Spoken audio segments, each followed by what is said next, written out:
The Mariners fall today 6-3 to the Baltimore Orioles. I think a series that you can have a lot of different narratives that you could take away from this series, and I'll get into all of them. What is up? What is going on, everybody? Welcome back and welcome into the Seattle Mariners post-game recap. The Mariners dropped this one today 6-3 to the Orioles. They fall to 25-22 on the season. The Angels somehow take 2 of 3 from the Rangers, so the Mariners will remain in first place in the American League West. I hope you're all having a great Sunday afternoon. As always, do me a favor, hit that like button. Even if you're frustrated with the Mariners, the like button helps my channel out tremendously.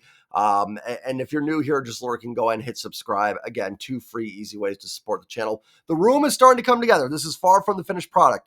I'm not going to have a vacuum cleaner sitting in here the whole time or a chair covered in a Sonics jersey and a sweatshirt. But the Griffey jersey's up. The leveler's out over there. Like, it's starting to come together. I may move the desk around a little bit, so I'm still working on some things. Just not 100% sure where to put everything. May move the Hall of Fame Seahawks thing. I've got to get the Easley jersey up, but starting to come together a little bit. The room is the process has begun. We are getting close. I'm really excited for what it will look like in the end here. I've got some other cool stuff coming in as well. So super excited. Hopefully this week that'll be done. I know I said this weekend, but I get lazy sometimes on the weekend. You know, I still have a 9-to-5 job. I work, so sometimes the last thing I want to do on the weekend is work, although work might have been more fun than watching the Mariners today for a little bit. Listen, as much as you guys want to hear my decorating tips, you know, I said in the beginning of the video, there's a lot of different narratives you can take out of this game. And you could look at this series simply and go, yeah, Mariners probably were lucky to get a win.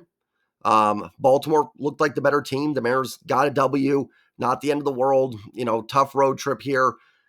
Thought 5-5 was okay. Even 4-6, not the end of the world. So not too worried about this series. And I think that'd be totally acceptable. If you're not upset about this series, I get it. I absolutely do. I think that's completely valid. I think it's valid if your takeaway from this series is that you see the Orioles' young superstars like Adley Rutschman, Gunnar Henderson, who had 3 home runs in this series. And you look at a guy like Julio who has 2 home runs all season, and you're frustrated seeing other teams' young superstars produce and the Mariners ones not doing it. I think if you have frustration with that, that is absolutely valid. I think if your takeaway from this series is that Mariners clearly look a tier below a team like Baltimore, who is a team that you're going to have to get past if you want to win a World Series, and you're frustrated because Baltimore clearly looks like they're a tier above, I think that's absolutely valid as well. I think all 3 have merits. You guys know I always try to be very honest with you and give you my takes. Sometimes I don't know the answers. Baseball's tough. There's so many games. Nothing that happened this series is going to have me throw away the Mariners season, you know, or anything like that. But I do have it is frustrating because you want to see them beat a team like that. But you can also go the other way and go, listen, it happens. You know, Baltimore's really good. They got you a couple times, you know, short series, anything can happen. Maybe you can get them next time. And I really don't know where to go with it sometimes. Sometimes, you know, it's honestly easier, not more fun, but easier to talk about the team. If the Mariners were 15-33, I would have no problem in these post-game recaps deciding what my narrative is. They stink. They need to start over. They need to do A, B, and C to get to that point. If they were 33-15, I would flush the series away. Baltimore's good. It happens. This team's still rolling, you know, on to New York. But they're kind of in that middle. But they're also in that middle while being in first place in the AL West. I know some of you are thinking, well, the AL West has been terrible. Yeah, it has. But I'm also not, I'm still going to be excited the Mariners are leading it and have a chance to maybe win that division. I've sat through a lot of non-playoff seasons. If 84-78 wins the division, you get it. It's not necessarily my goal for the team's record, but I'm going to take it, and I'm going to enjoy the ride, and I'm hopefully going to enjoy the postseason. So it's really, the team's kind of in a tough, you know, they're kind of in that tough spot to break down. And they've also played a tough schedule. The only 2 teams the Mariners have played that came into this year with 0 playoff aspirations were Oakland and Colorado. And Colorado's kind of a weird organization. Actually, wouldn't shock me if they thought they had a chance. They're kind of a mess. But in terms of what we knew, Colorado and Oakland are the only teams this team has played that came in, again, without any hopes of the playoffs. I know Cincinnati's scuffling, but I guarantee you after last year, that organization thought they could be a playoff team this year. Cleveland, Boston, same thing. Boston may not get in because the division is loaded, but they're definitely a capable team. So those 6 games are the only 6, unless I'm missing someone there. I don't think I am. And the Mariners went 4-2 against those teams, so they did what they had to do. The rest have been against teams that have either been to the playoffs or teams that expect to be in the mix for the playoffs. And the Mariners have come out of that 25-22, and the schedule opens up a little bit in June. So, I think you could easily come away and go, hey, this team's still in pretty good shape. But I do have frustrations. I do get frustrated going back to the middle theory here of the superstars, watching Gunnar Henderson just destroy the Mariners. And Julio didn't have a bad game today. He didn't, but like, when's the Mariners young superstar going to carry this team? When's he going to have a series where he just puts the team on his back and carries them? I know that's asking, like, Julio's 23. I'm not trying to be like, oh, it's all on Julio to get this done and nobody else should have to do anything. No, the role players have to contribute as well. But at some point, like, when's that going to happen? When's Julio going to go off and do the Gunnar Henderson stuff? And the Julio narrative is kind of, I know I'm a little all over the place with this post-game recap. The Julio narrative goes back and forth. I feel like it's kind of a can't win, discussion, because I've seen people blast Julio and then people get on them like, how, Julio's 22, 23. How can you go after Julio? It's not his fault. Then I see people that are patient with Julio and are people come back at them like, Julio's been terrible. He's making all this money. How can you defend him? Like, there's no middle ground, it feels like, in the narrative.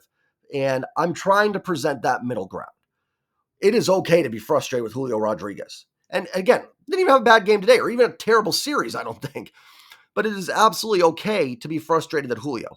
It is also okay to acknowledge that he's not the worst player in baseball and still provides some value, but not the value we need him to provide. And that's where I'm at.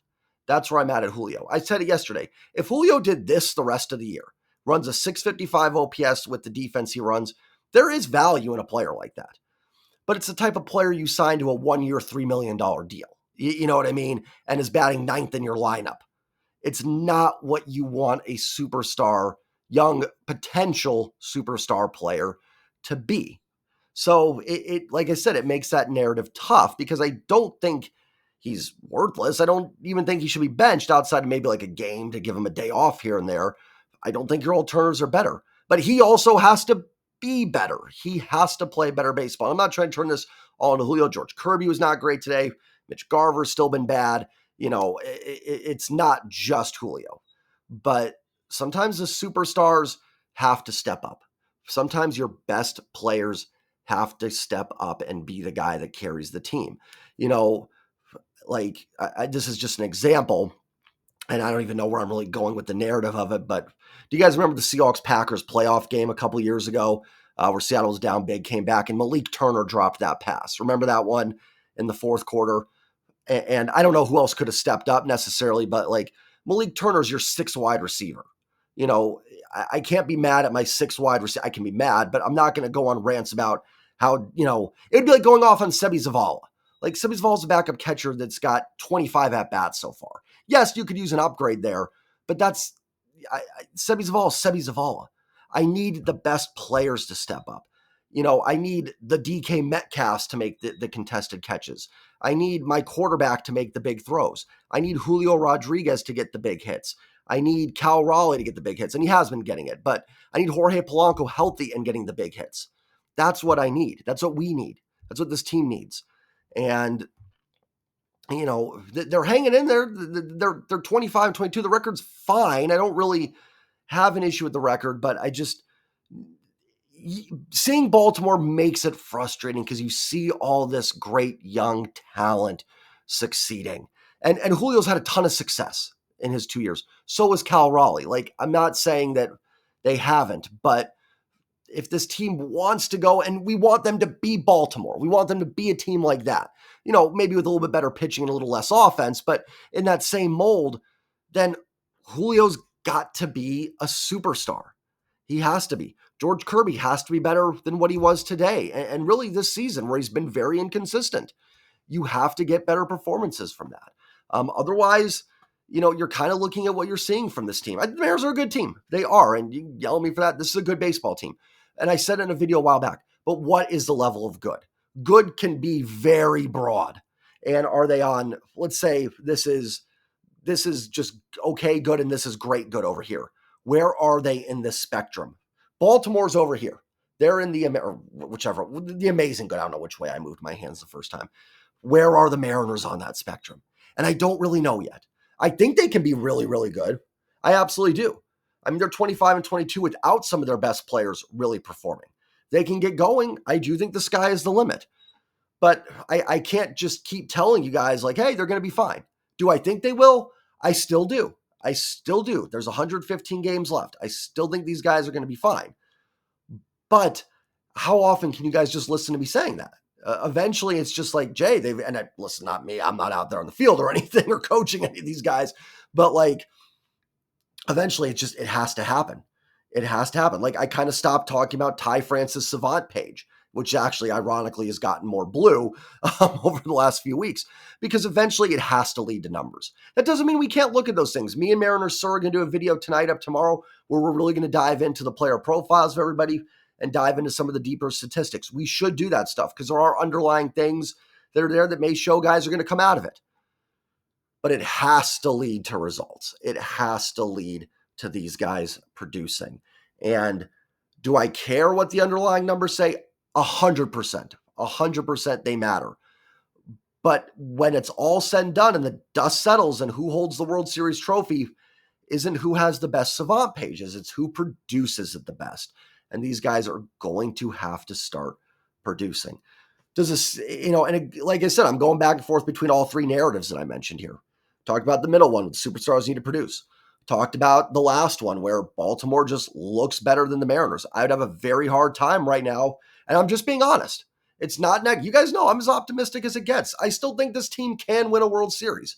But right now, right in this instance, if the ALCS was Mariners Orioles, which, I mean, I guess at that point I'd be giving the Mariners more of a chance because they'd be in the ALCS. But I have a hard time seeing how the Mariners would beat this Baltimore team 4-7.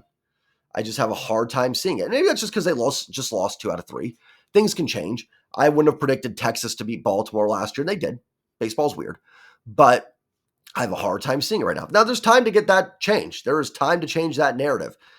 But right now, this just kind of looks like a team that, I think has a good, if you did my assessment of this team right now, not what I think they can be, this team right now, it looks like a potential playoff team that I don't see going super far.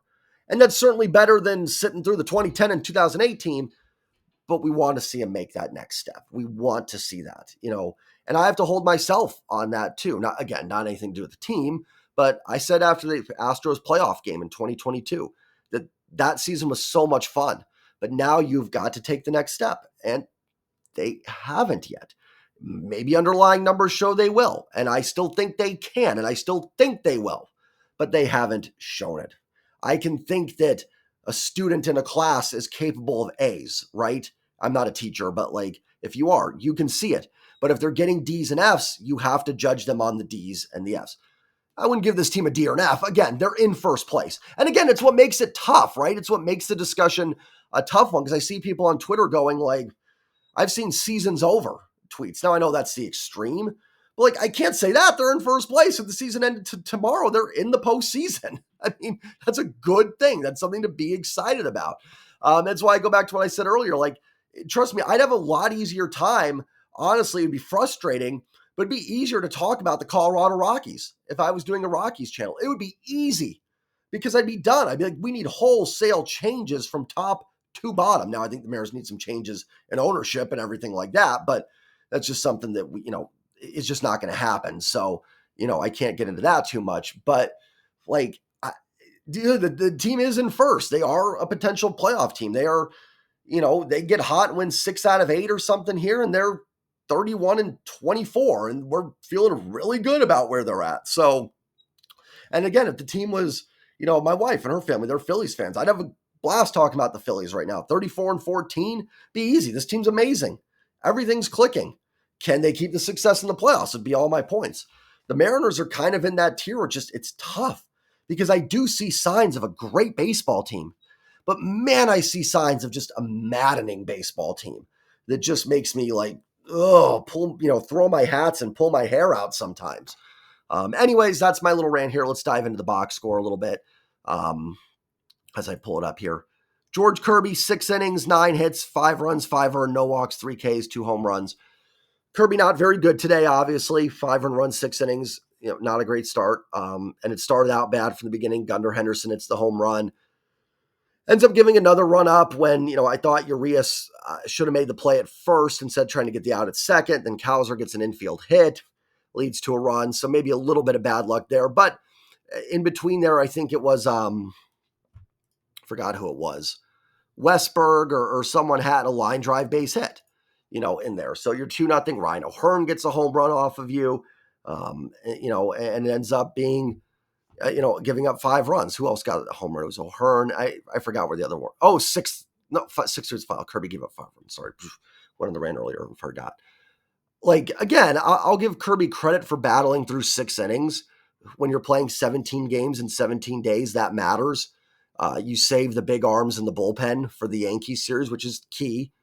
But it's still not a good enough start. And, with Kirby sometimes, again, I thought he did better against Kansas City his last start. He was nibbling a little more. Not nibbling in like a just not throwing strikes, but hitting the corners a lot more against Kansas City.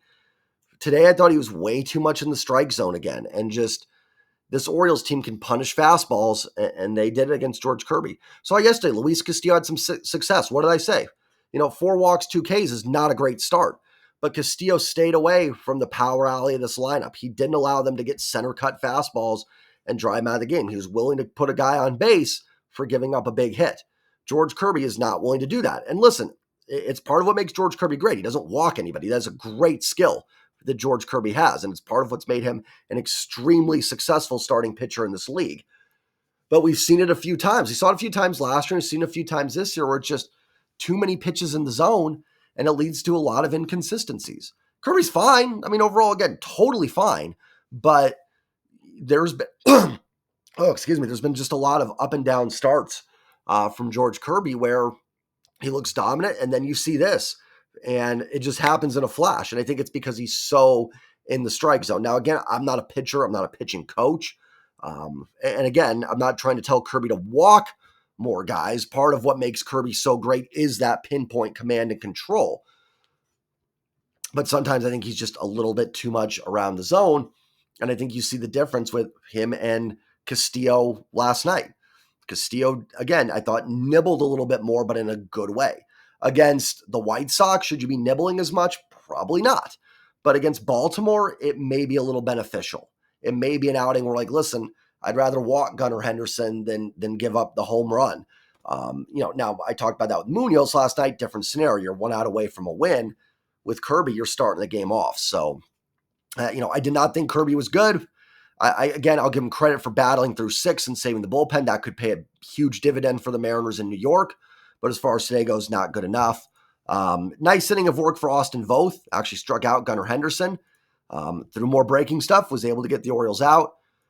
Cody Bolton had a rough 9th inning. I don't think it would have mattered for the Mariners in their rough 8th inning. I don't think the Mariners would have won the game anyways, but 6-3 and 5-3 is a big difference. 5-3, bloop and a blast, tie game.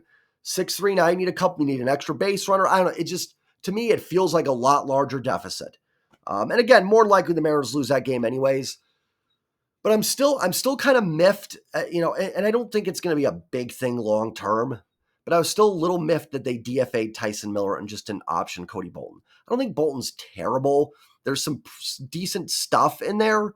I think he's okay. And is kind of your last guy in the bullpen.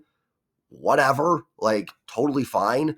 But I thought I saw a little bit more from Tyson Miller. And, again, do I think Tyson Miller versus Cody Bolton is going to be the difference? No, but you are going to be it's going to be a tight race probably towards the end. So, every little bit that you can get, can help you there. So I'm still kind of miffed on that move. Now, maybe they DFA'd Miller because they thought they could trade him for something, which they did with, they got Slaughter from Chicago. So maybe that was the reason behind it. And they really wanted to do that. So who knows, they might even told the Cubs, listen, we're going to DFA him and then we'll make the trade or something. So who knows? And again, probably not something to harp on too much. I can promise you at the end of the year, if the Mariners don't make the playoffs, I'm not going to stand up here and go, Tyson Miller for Cody Bolton. I'm not going to stand up here and rant about that. Like, that's not going, we're going to have far more other issues to talk about than Tyson Miller versus Cody Bolton, at the end of the year if the Mariners don't get in. But, little things can't add up. So I didn't fully understand that move. Look at the lineup. Josh Rojas, 0 for 4. Mariners actually did get a little something cooking in the 7th inning. They cut it to 5-2. They had first and second, nobody out after Zavala drew a walk. The Orioles go to Cole Irvin to face Josh Rojas, and Rojas grounds into a double play. Julio ends up getting the base hit next batter and making it 5-3 anyways, but that kind of felt like, I don't want to say it felt like the game, but that really felt like, if you're the Orioles, that's one of those moments if you're an Orioles fan. If the Mariners were in that situation, and let's say Kirby Snead gets the double play, we would have gone, okay, feeling good. Because you get those 2 big outs, and that run, not super important that late in the game. You're looking for the big inning. You can see why Josh Rojas has been platooned. They've given him more at-bats against lefties recently, and he really hasn't produced. Again, I'm not going back. I find giving him some at-bats against lefties. He's been your hottest hitter, or at least was there for a while, and I have no problem letting him ride out the hot streak and see if he can get some hits off lefties. No problem with that. But I do think for people that I know are adamant of like, oh, Scott and Jared are just so stupid for not letting Rojas play against lefties, I hope you can kind of see why they may have not done that as much. And again, you need Jorge Polanco back in there. You need JP Crawford back so you can get back to that platoon where both guys were successful. So again, it's another kind of narrative thing. And I don't think either is wrong. I don't think you're wrong for saying Rojas should get some at-bats against lefties. Totally fine with that. Still fine with that. Rojas is a capable player. But you can also see why he wasn't getting a ton of ABs against lefties. I feel kind of, bad. I'm picking on Julio a little bit in the beginning of the game. He goes 2 for 4 and gets a big RBI single, which makes it 5-3. And again, that's, Julio's reached base 4 times in his last 8 plate appearances. That's good. But it's fine. It's fine. Like, Julio going 2 for 4 is totally fine. I'm not going to be mad at that.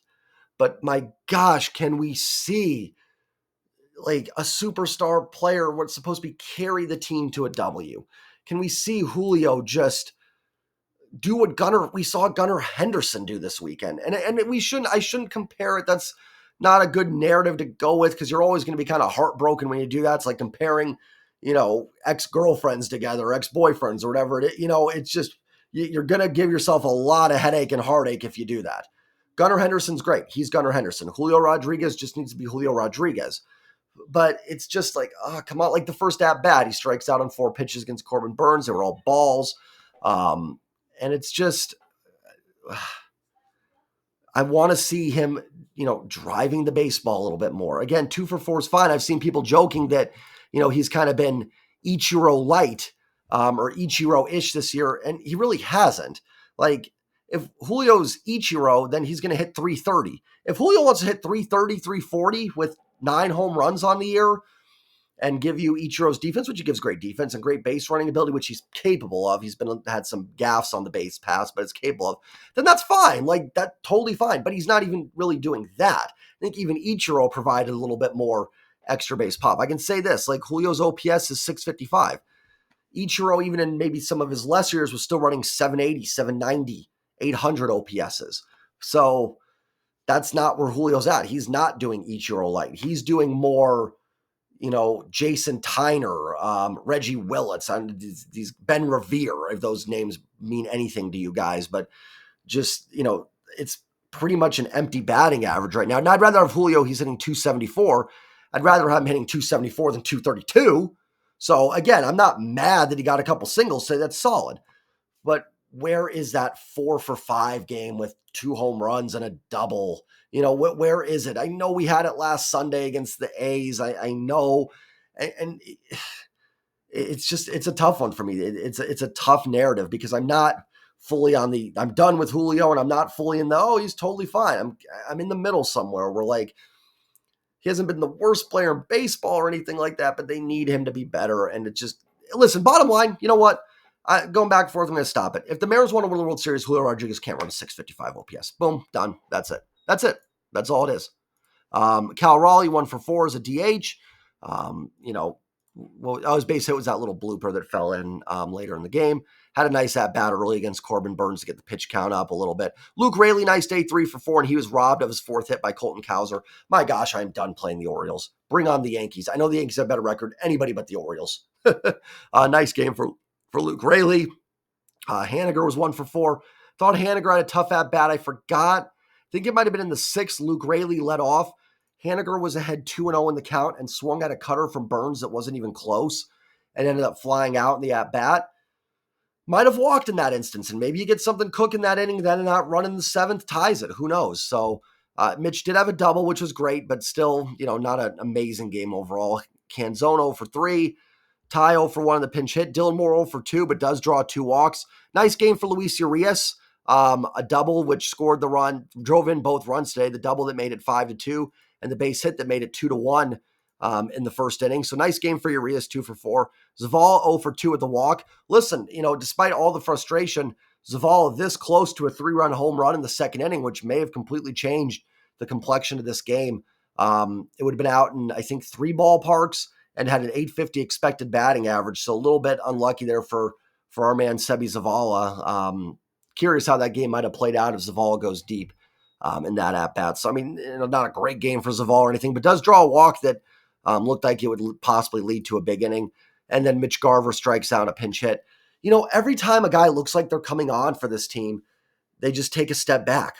There was a stretch there where Jorge Polanco looked like he was really about to turn it on, takes a step back. Julio, we've seen do it a couple times. And Mitch Garver's done it a couple times where it looks like he's finally dialed in. And Mitch Garver had 1 at-bat today against Craig Kimbrell. Probably not the game to just rip Mitch Garver. But, we're 47 games in. And, Mitch Garver looks like he's heating up. And then it just kind of falls back into, kind of what he's been this season. And it's not good enough. And I don't know if the back is bothering him. Whatever it is, the production, just not there. And that's why I also just won't put it all on Julio. The role players aren't really producing either.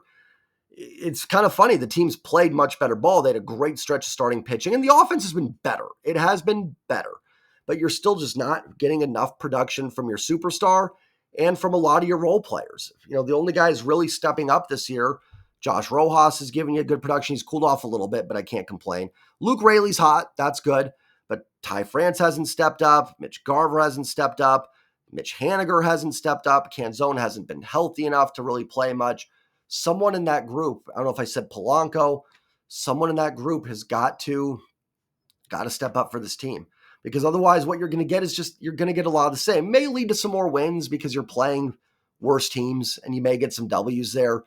But, at the end of the day, this team, we expect them to beat the Chicago White Sox. We expect them to beat the Oakland A's. We expect them to beat the Rockies. We expect them to beat whoever else, the Angels, especially without Mike Trout. I want to see how they perform against teams like Baltimore because that's the teams you're going to have to beat if you want to win a World Series. They took 2 out of 3 from Atlanta this year. That's awesome. They did get a game this series, which, again, I'll kind of say you're probably lucky to get that one. But we need to see a little bit more. Am I still optimistic they can do it? Yeah, 100%. I still think they can.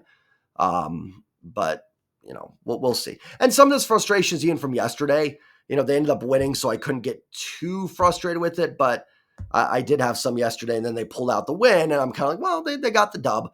And thinking, hey, Kirby today, maybe they can find a way to win a series. And I can't, even if they did it ugly today, I can't be mad about going to Baltimore winning a series. But then they end up losing, and I can kind of get some of these frustrations off my back a little bit. So enjoy the rest of your Sunday, everybody. Me and Mariners Sir will have a video up tomorrow. We're going to be going a little bit more in depth on some of these players, really digging into some of the numbers and stuff. So it'll be more probably of an analytical look. This was a little bit more of an emotional post-game recap for me. You got to have them both. So have a great night, everybody. I don't think I'll have a series. Couple notes real quick, couple channel notes. I don't think I'll have a series preview up for the Yankee series. I've just got too much going on right now. And I'll remind everybody, but next week, I will not be in town. My youngest son's birthday, so we've got some stuff going on for that. So I will not have post-game recaps up for the National Series. That will have to be a series recap. Maybe I'll have a chance Saturday to do. I might have a chance to do Saturday and Sunday. Friday is a definite no. There will be no post-game recap on next Friday. Maybe Saturday, Sunday. Maybe Saturday I can do both of them. More than likely what I'll probably do is just a series recap. It's going to happen occasionally. Life happens. Unfortunately, it's not my full-time job yet, so I can't just drop what I'm doing to do this. But maybe we can get there. Hit that sub button, hit like. That'll help me get there where I'll still be able to make time to do these things no matter what. So just a heads up on that if you've watched this 30-minute video. Have a great night, everybody, and go Mariners. Peace.